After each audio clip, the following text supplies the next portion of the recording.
用微光照亮夜晚，用温暖温润心灵。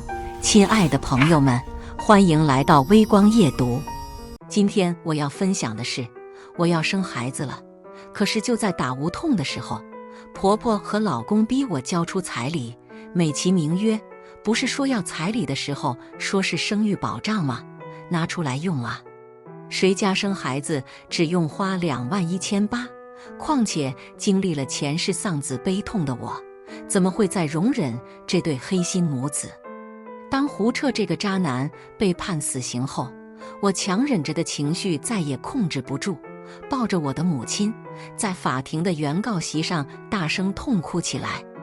虎毒尚且不饲子，胡彻这种人比畜生还不如，在小三业力的唆使下，亲手摔死了我的2个孩子。那是我身上硬生生割下的2块血肉，是作为母亲的我爱于生命的2个小娃儿。我以为即便离了婚，好歹这也是孩子的父亲，谁知道在业力的唆使下，他竟然生生将我的儿女推下高楼。为儿女洗冤屈的激动让我昏了过去，再度醒来，我竟回到了刚生2宝的那一天。摸着肚子里边熟悉的翻动，让我感到失而复得的喜悦。看着旁边熟睡的胡彻，我又恨得牙根发痒。这一世，我绝不让你们再伤害我的孩子。羊水流出来的一瞬间，我就明白我要生孩子了。这命运的时刻终于到来。经过无数次的演练，老公胡彻一把冲到隔壁房间，拿好我们早就准备了的待产箱，搀扶着我下楼去开车。如果不是经历一番，甚至还以为他是模范老公呢。可事实上，渣男贱女早就暗通款曲。上一世生育2宝后的3个月内，他就向我提了离婚，可见这女人手段匪浅。为了长个心眼，我在下楼的时候给我的堂哥打了个电话，让他来保护我的安全。堂哥是练散打的，身形魁梧，一身肌肉，看起来就很有安全感。重来一世，我可不能再着了道。我上了车，很快就到了医院。这个我曾经去过3次的熟悉地方，2次是迎接我的小宝贝诞生，1次是接抢救无效的他们回家。恨意时，我咬紧了牙根，面容显得有些扭曲。胡彻见状上来，假惺惺地拉着我的手：“老婆，你怎么了？开始痛了吗？”肚子里熟悉的感觉传来，我没有再理他，专心与疼痛做斗争。我的孩子啊，妈妈这次一定平安地把你带到世界上，并且好好保护你和大宝。黑心母子怎么能不出幺蛾子呢？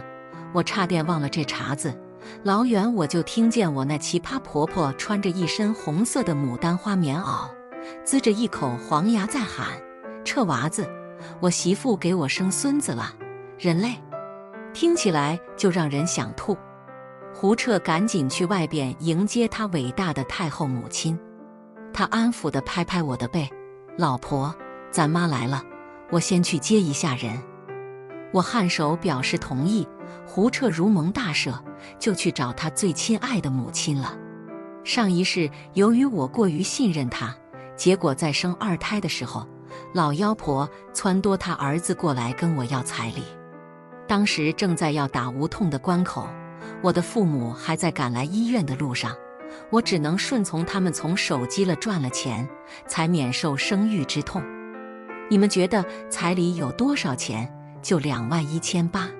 这是我父母念他单亲家庭母亲抚养他一个儿子长大不容易，才象征性地收了个礼金。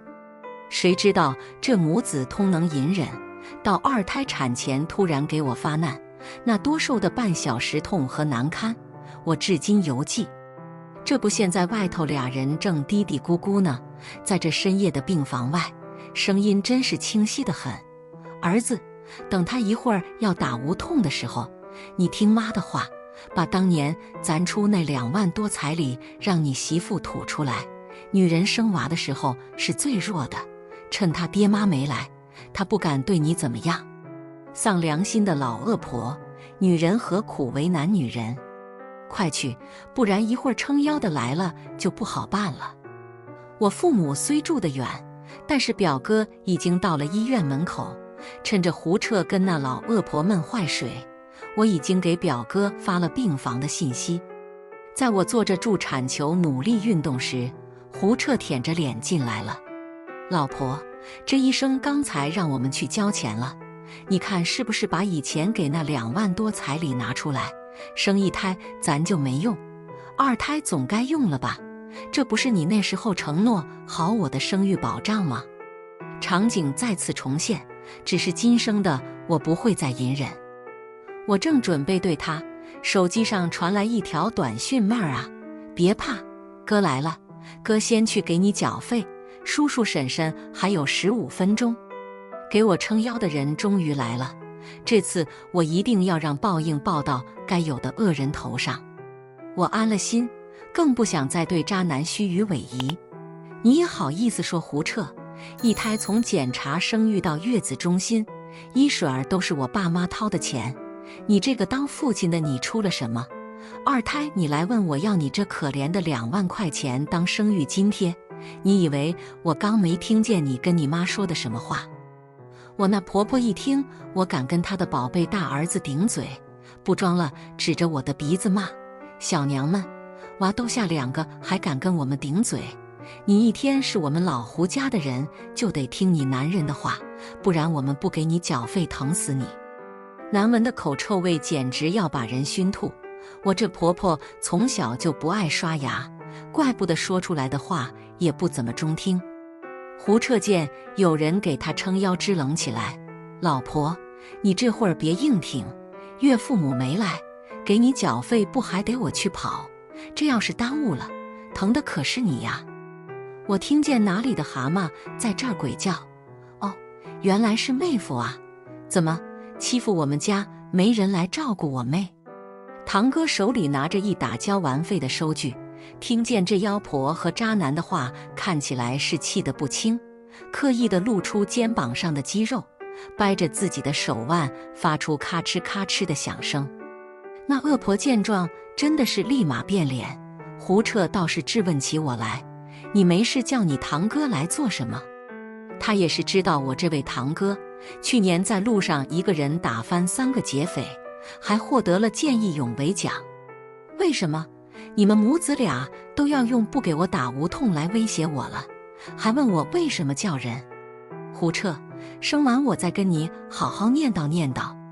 不想和渣男再多费唇舌，我示意堂哥把这俩人给我丢出去。我得好好让我的宝贝来到这个世界上。老妖婆又在走廊里喊：儿媳找人欺负婆婆了，大家快来看呐！在堂哥的半武力威胁下，他闭上了嘴。我被医生推入了产房。即便再世重来，生育对于女人来说也是极大的痛苦。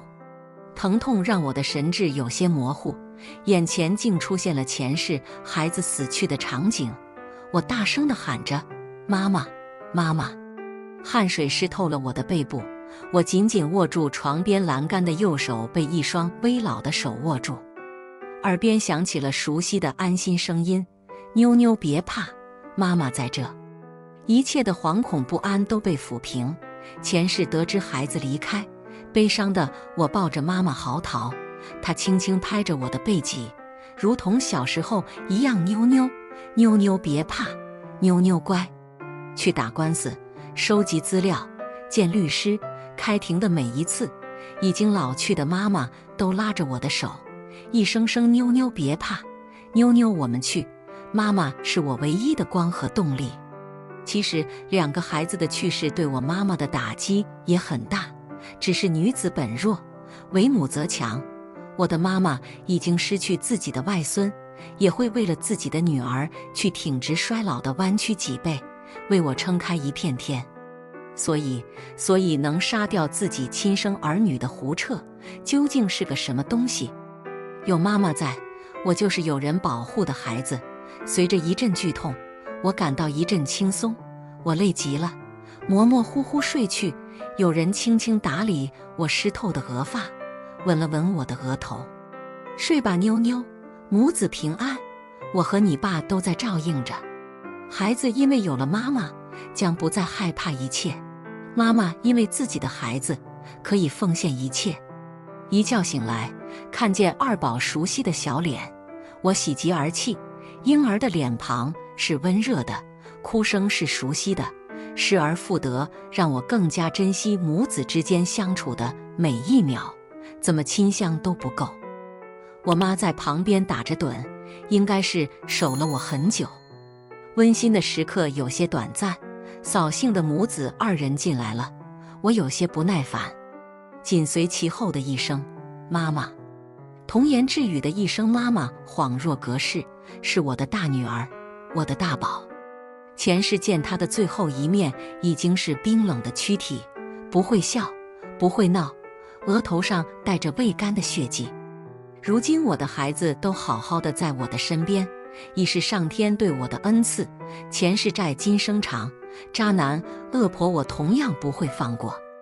为了保护我孩子的安全，离婚的主动权必须掌握在我的手里。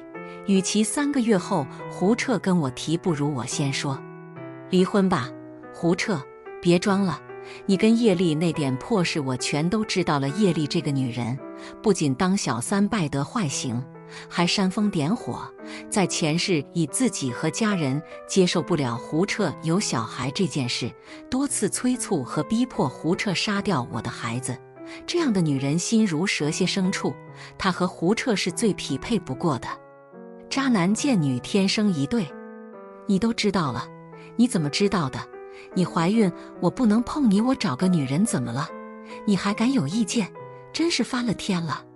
胡彻不再装懦弱老实的丈夫，而是露出了自己的獠牙。你个半老徐娘也好意思先提离婚，一胎生不出儿子的废物女人，要离也是我儿子跟你离，你算什么东西？没人要的二手货。胡彻的妈还在叫嚣，一把被进来看侄女侄子的堂哥捏住手腕，救命救命，杀人了！这是我的单人病房，并没有人附和这个泼皮老太。我这婆婆在村里向来说一不二，靠的就是撒泼和不讲理。但是在堂哥绝对的威势下，母子二人强制淡定下来。人都是欺软怕硬，难以想象他怎么有胆子杀人的。现在我已经不再像前世那样选择息事宁人，前世以为自己息事宁人能带给父母安宁平和的生活，结果得到了惨烈的结局。我已不愿再忍耐。离婚，你没有第二个选择。法律规定，女方分娩后1年内，男方不得提出离婚。现在我提出应该没有那么多要求，必须离婚。胡彻还没有回答，他的老娘已经代替他发言。离婚可以，你要补偿我们200万精神损失费，并让我们随时看孙子，还要把那套婚房留给我儿子。我结婚前怎么没看出这货心狠手辣，还是个妈宝男呢？这恶婆婆倒是真敢提，光脚的不怕穿鞋的，没文化的不怕懂法的。妈呀，婚姻的过错方是您儿子，您不知道他总知道，非要我拿出证据来让你们人财两空吗？现在这样做大家面子上都好看，房子是我爸妈的婚前赠与，是不可能给你们的，婚内存款公平分配，1人1半，孩子一个2岁，一个正在哺乳期，都给我，没得商量。但是这辈子都不会让孩子单独和他们在一起的。我并没有打算放过这俩人，好戏还在后面，现在不撕得太难看，这戏才能演下去。胡彻倒是比他妈清醒，知道跟我硬碰硬下没有好处，加上叶丽一直在闹，就同意了离婚。1个月后，我做完了月子，我和胡彻就去民政局办理了手续。冷静期后，我们拿到了离婚证，孩子的抚养权归我，存款1人1半，他拿到了大概100万左右。不要急，好戏在后边。胡彻似乎也惊讶于我为什么没闹就同意了离婚，还愿意分给他那1半财产。可是赌徒不见自己赢到砝码，怎么会往里下所有的赌注呢？我在生孩子之前是碧水湾的一名销售，后来因为工作不稳定，就辞职了，自己干起了自媒体行业。我记得前世终审的时候，曾经爆出一个新闻，碧水湾楼盘资金链断裂，开发商卷钱跑路，业主集体拉横幅抗议，许多人的全部身家都坑在了里面。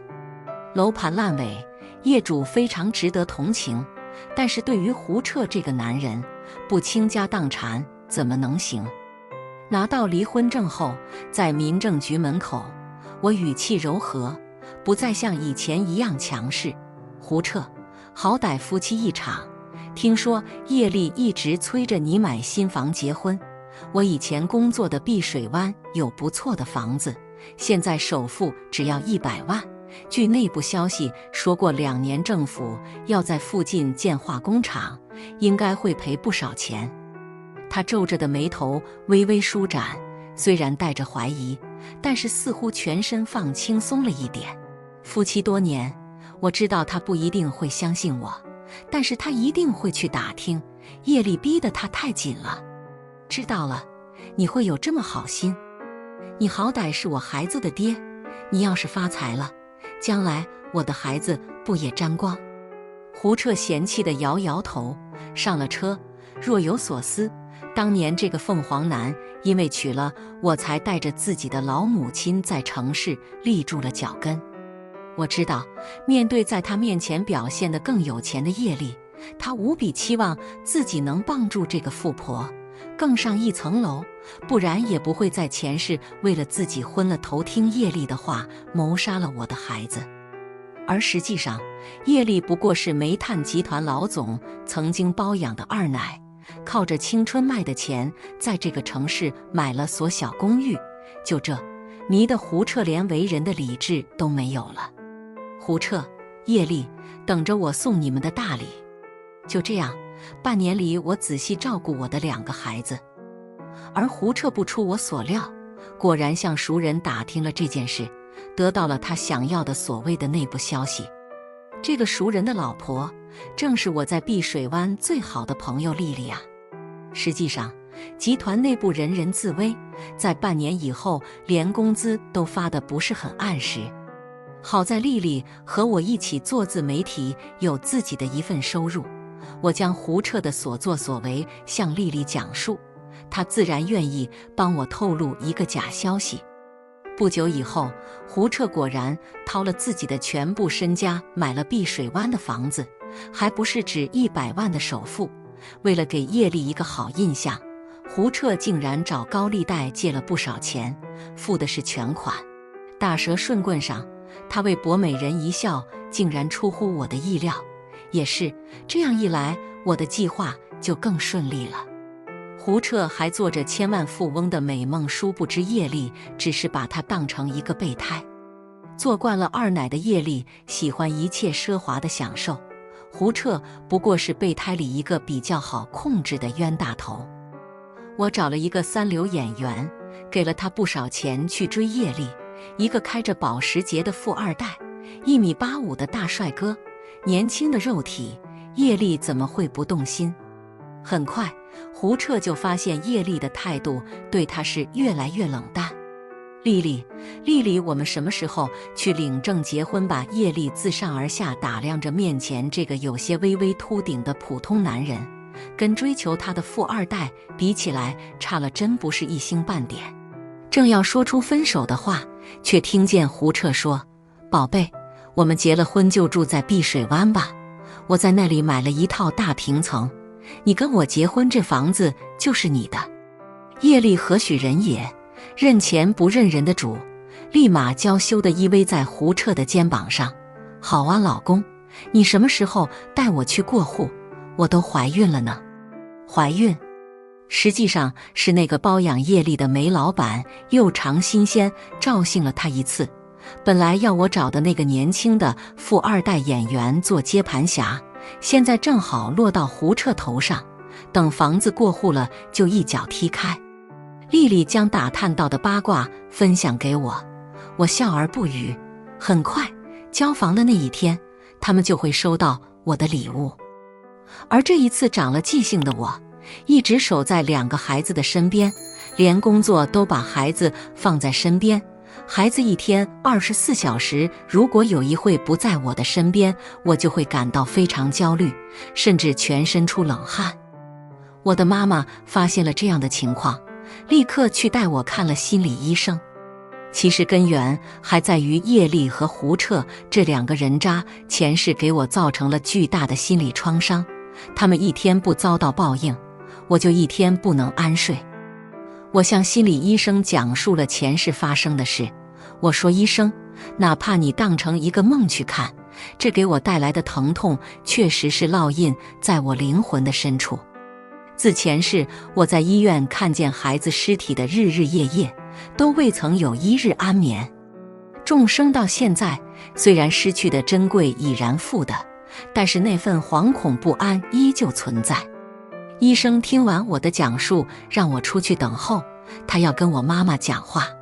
你女儿这样的状况很严重，严重的焦虑和没有安全感，产后抑郁伴随重度焦虑，有可能躯体化发展，会危及生命。母亲身形微微摇晃，但是最终站定，语气坚定。那医生，我要怎么做才能让我的女儿好转？尽管我已经30多岁，我的母亲按说应该安享晚年，但她依旧深爱着自己的孩子，就像我爱着我的孩子一样。养儿100岁，长忧99。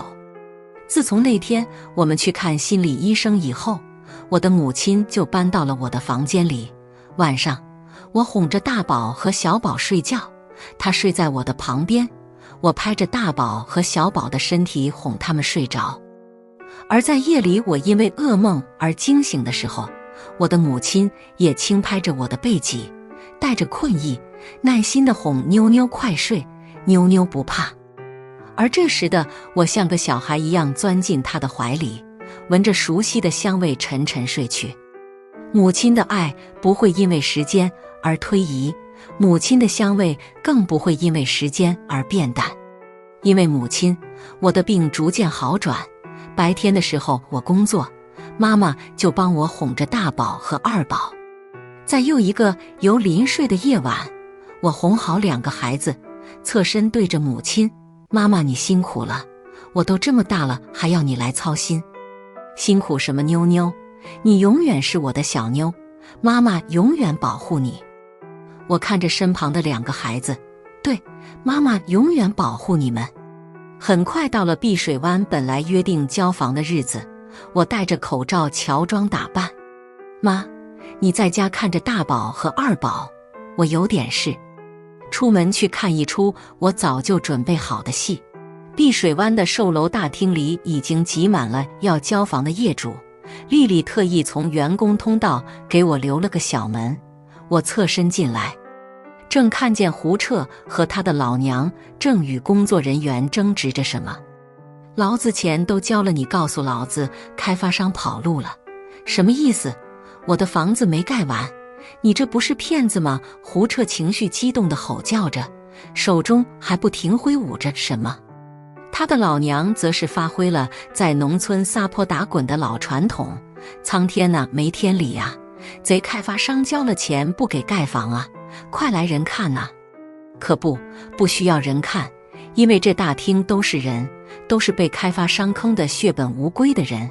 这种情况并没有什么好的办法，只有靠政府的治理。随着人越来越多，我只好靠旁边的小电梯撤退。在电梯门关上以前，我听见了一声凄厉的惨叫，原来是现实抱抱应在了胡彻的妈头上。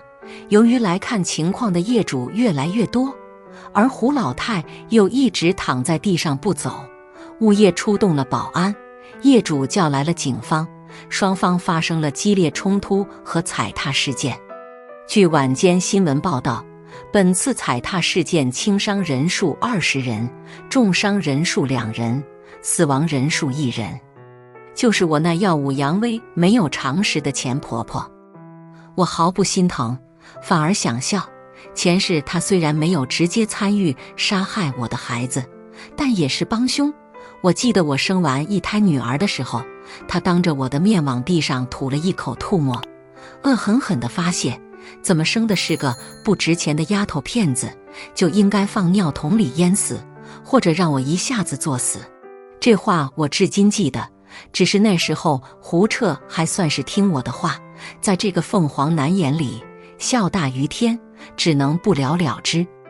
这丧天良的老妖婆，如今自己却被别人一脚踩死，可算是一报还一报，可见人要积口德。胡彻是真心孝敬他的老娘吗？在双方发生冲突的时候，他本可以拉起自己的娘避开，却在人潮不断逼近的时候，选择自己从旁边逃开。自私的人永远想的都是自己。在伤者都被拉到医院的时候，我假惺惺跟了过去，装作巧遇。胡彻，你怎么在医院？我来给孩子拿点治感冒的药。胡彻一脸懊恼地蹲在地上，用手揉着头发，并不想搭理我。胡彻，你看，那不是业力。我佯装震惊。胡彻果然抬头看去，只见叶丽在一个年轻男人怀里百般风情，二人揽着腰向妇产科走去。胡彻一脸诧异，猛地站起来向二人冲去，被男人一把推倒在地。叶丽看着倒在地上的胡彻，语带讥讽，碧水湾烂尾楼的事我已经知道了，就你这样身材虚胖的无能凤凰男，还想娶我？我在这里宣布，我们已经没有关系了。就算你现在没有孩子，我们家也不会同意你这个穷酸男的。这个女人竟敢又诅咒我的孩子，我一定要她好看。至于孩子，你难道真想把不属于你的绿帽子扣到自己的头上？切！此时抢救室的医生出来，对着胡彻遗憾地宣布，我们已经尽力了，老太太已经过世了，家属节哀。连番的打击让这个男人看起来瞬间苍老了10岁不止，可是这和当年我的丧子之痛相比，又算得了什么？我假惺惺上前扶起他，替他拍了拍身上的灰。阿彻呀，你这些不顺不都拜业力所赐吗？我先走了，家里孩子还在等我。胡彻望着业力去妇产科的背影，眼中闪着不明的意味。一无所有的时候遭遇的背叛，杀伤力可不是说说而已。而我步子轻快，用手机发了条简讯，就去超市给大宝买他爱喝的酸奶去了。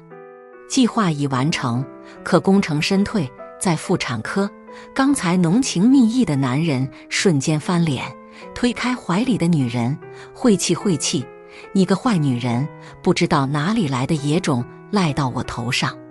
在一片诧异的眼神中，丢下业力扬长而去。我为她精心挑选的，不仅年轻，还是个好姐妹呢。本来以为能在离婚后走上巅峰的胡彻，失去了情人，失去了自己唯一的母亲，最重要的是他已经身无分文，还倒欠了几百万外债。他竟然给我打电话说要来看孩子，我觉得太过危险，就借口爸妈带着孩子去外边度假了，告诉孩子们爸爸爱他们。电话里，胡彻再不见离婚时候的意气风发。好，我呸，信了他的邪。前世我也是这么觉得，虎毒不饲子，谁知道这个人会为了自己的一己私欲做出违背人性的事。等我的孩子们长大了，我会告诉他们爹已经死了。况且这通电话，我觉得胡彻肯定会做出什么事。一天去逛街，我看见前边围着一群人，便好奇上前查看，原来是有2个人要跳楼。不是一个人挟持着另一个人装作要跳楼，果然正是我那丧尽天良的前夫挟持了他的小宝贝业力，在大厦天台。我从下边看，胡彻显得很慌张，但是手里的刀还架在业力的脖子上。绑得好，绑得真好。去，叫业力的家人给我准备200万，不然我就带着他一起死。胡彻在上面对着警官叫嚣，显然情绪不是很稳定。不过我想，在这一事下，我的孩子应该再也不会受到伤害了。胡彻呀胡彻，你以为的本地白富美，其实是个资深二奶咖，她会有什么钱呢？叶丽看起来害怕极了，腿肚子都发软，哭得一把鼻涕一把泪。害怕高楼吧，因为高楼摔下去只有粉身碎骨这一个结局。想起前世我的2个儿女，也是被他们的父亲毫不留情地推下去。人在生死关头露出来的怯懦真的让人鄙夷。我记得前世终审判决之前，胡彻也是一封封地给我写信，用所谓的狗屁感情求我谅解，求我原谅。我怎么能替我的孩子原谅他们禽兽不如的父亲？胡彻这样的人就应该和他的小宝贝一起下地狱才对。前世今生重叠，我看胡彻对于高楼是情有独钟。佛家讲因果循环，报应不爽，前世的债今生偿，我想这是有道理的。只见胡彻久久的不见人送钱来，情绪愈发激动。叶丽再也控制不住自己，胡彻，我求求你饶了我吧，我跟你说的都是假的，我们家没钱，我更没有钱，求求你放了我吧。胡彻愤怒的一巴掌把他扇倒在地，贱人，我为了娶你，婚也离了，妈也没了，钱也投在烂尾房里，我什么都没了，你竟然在骗我。男人提着女人的领子，一把将她按在楼边，不如你就和我一起下去怎么样？26层的高楼，如果摔下去再无回转的可能。女人的哭喊声越来越大，不要啊胡彻，太高了，我好害怕，我求求你放了我好不好？太高了，肉不搁在自己的身上是不知道疼的。你们看，这个女人在自己有可能被推下高楼的时候，吓得腿都在发抖。也不知道她在威胁胡彻摔死我的孩子的时候，有没有想过他们也会害怕。他们都不到5岁，以为自己只是去爸爸家玩一会，幼儿虽不谙世事，却也知道父母是自己在这个世界上能信任的头2个人。而我的孩子就是在这样的情况下被自己的父亲丢下6楼。上边的争执似乎越来越激烈了。胡彻一面应付着警官，一面推搡着叶丽，只听见一声惨叫，一个身影从26楼急速坠落，是叶丽。前世他为我的孩子设计的结局，今生竟也应验在了他的头上。砰的一声，女人重重地摔在救生垫的旁边，大片大片的鲜红涌出来，再无声息。原来正在对峙的时候，叶丽想要往警方那边跑，胡彻一个反身要抓她，却正好暴露在狙击手的枪口下，被打断了手臂。而面朝外的叶丽就这样掉了下来。胡彻被警官带走，以故意杀人的罪名起诉，等待他的必将是法律的严惩。前世种种，自我生下2宝那一天到现在，终于有了结局。几日后，我去机场接父母孩子，妈妈一个小小的身影从不远处跑过来，是我的孩子，而小的那个正被我的母亲抱在怀里。父亲提着行李，还在叮嘱大宝，慢点慢点，别摔着，妞妞你接好孩子啊。我抱着我的孩子，看着我的父母一脸和蔼地走向他们的宝贝妞，就是我，哈哈。幸福和满足在这时贯穿我的全身，终于我们一家人能过上平静的日子了。父母不知道的是，胡彻在监狱里还要求过见我。老婆，你去找律师，你想办法帮我减刑吧，我不想死，等我出来一定和你复婚，好好照顾我们的孩子。我呸，这个烂人的脸皮恐怕比城墙还厚，不知道廉耻2字怎么写。大早上吃的饭都要被我吐出来了。胡彻，不要做你的狗头大梦了，你会死，你一定会死。我拿着包离开了会客室，真晦气。后来听说胡彻在被判死刑之前，一直给叶丽的家人写信，打感情牌。你摔死了人家的女儿，人家对你会有什么感情？想起他前世在终审前一直给我写的信，呸！杀人偿命，因果报应是这个世界不变的规则。对于他和叶丽这种没有人性的人，这样的结局才完美。坐上车，我的手机响了，是妈妈。妞妞啊，我带着大宝去游乐园了，你爸在家带着二宝呢，你也来吧。好嘞，妈妈。游乐园里，妈妈和大宝正在玩着旋转木马，女儿的笑声像是清脆的银铃。妞妞，你也去吧，你小时候不是也最喜欢玩这个了？妈妈拍了拍我的肩膀。妈，我都30岁了，这些还是让大宝玩吧，或者我去扶着大宝点。我有些不好意思，毕竟自己已经是2个孩子的妈妈。去吧去吧，再大也是妈的妞妞。面前的这女人已经有些衰老，但是她永远在我脆弱的时候给我提供力量。前世丧子支持不住的我，在妈妈的陪伴下一步步为自己的孩子讨回公道。尽管她的身体在那个时候越来越差，可是面对女儿，她永远为孩子撑起一片阴凉。今生我因为焦虑与子女分开，生了病，也是妈妈一夜一夜的陪伴。我哄着我的孩子，妈妈哄着她的孩子。女子本弱，为母则强。我也会守护好我自己的骨肉，给我的妈妈一个美好的晚年生活。感谢大家的观看，如果你喜欢这类故事，还请点击订阅微光夜读，并分享给更多的人，这会对我帮助很大。也欢迎大家在下方评论区投稿自己的故事，我来讲述分享给大家。再次感谢大家的观看。